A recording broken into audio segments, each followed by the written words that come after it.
Hi guys, आज हम लोग चर्चा करने वाले हैं समाज के बारे में। और हम लोग समाज के बारे में जानेंगे कि समाज क्या होता है, क्या है समाज। तो पहला पॉइंट इन लोगों का है आज का, समाज। समाज किसे कहते हैं? तो आप बताएंगे शब्दों के मेल से बने शब्द को। शब्दों के मेल से बने शब्द को, शब्दों के मेल से बने शब्द को क्या कहते हैं? समाज कहते हैं। शब्दों के मेल से बने शब्द को क्या कहते हैं? समास कहते हैं। शब्दों के, यहाँ समास कोई पूछे तो शब्दों के मेल से बने शब्द को क्या कहते हैं? समास कहते हैं। समास का अर्थ क्या होता है? समास का अर्थ होता है संक्षिप्तीकरण। समास का अर्थ क्या होता है? समास का अर्थ होता है संक्षिप्तीकरण। समास का अगर कोई पूछे विलोम क्या होता है, तो समास का विलोम क्या होता है? व्यास होता है। समास का विलोम क्या होता है? व्यास होता है। तो अगर आपसे कोई पूछते हैं समास किसे कहते हैं? शब्दों के मेल से बने शब्द को, शब्दों के मेल से बने शब्द को क्या कहते हैं? समास कहते हैं। समास का अर्थ क्या होता है? समास का अर्थ होता है संक्षिप्तीकरण होता है। कोई अगर पूछे कि समास का विलोम क्या होता है, तो समास का विलोम क्या होता है?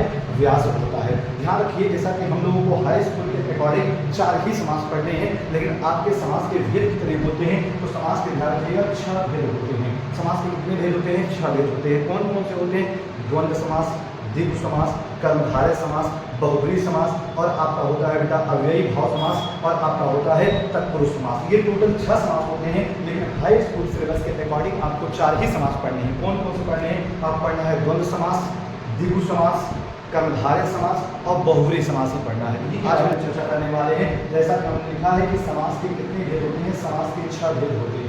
समास के कितने भेद होते हैं? समास के 6 भेद होते हैं। इसमें पहला वाला है बेटा द्वंद्व समास। और आपसे कोई पूछते हैं कि सर बताइए द्वंद्व समास किसे कहते हैं या द्वंद्व समास क्या होता है, तो आप ध्यान रखिएगा, आप बताएंगे ऐसा समासक जिसका पूर्व पद तथा उत्तर पद दोनों ही प्रधान होते हैं। ऐसा समासक जिसका पूर्व पद तथा उत्तर पद दोनों ही पद क्या होते हैं? प्रधान होते हैं। उसे हम लोग कौन समास कहते हैं? उसे हम लोग कौन सा समास कहते हैं?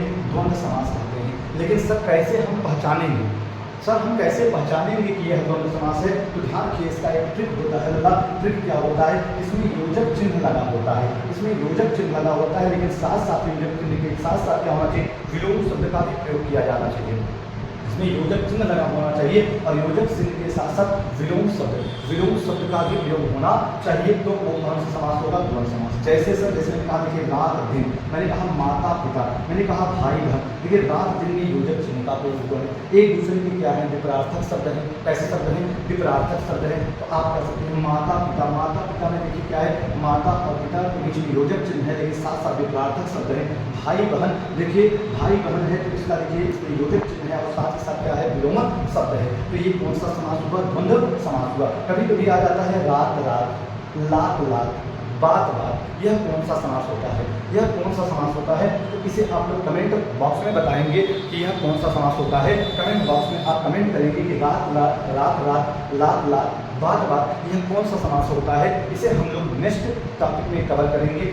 कल की जो क्लास चलेगी उस क्लास में हम इस समास को कवर करने वाले हैं। तो आज का पहला दिन का सेशन था।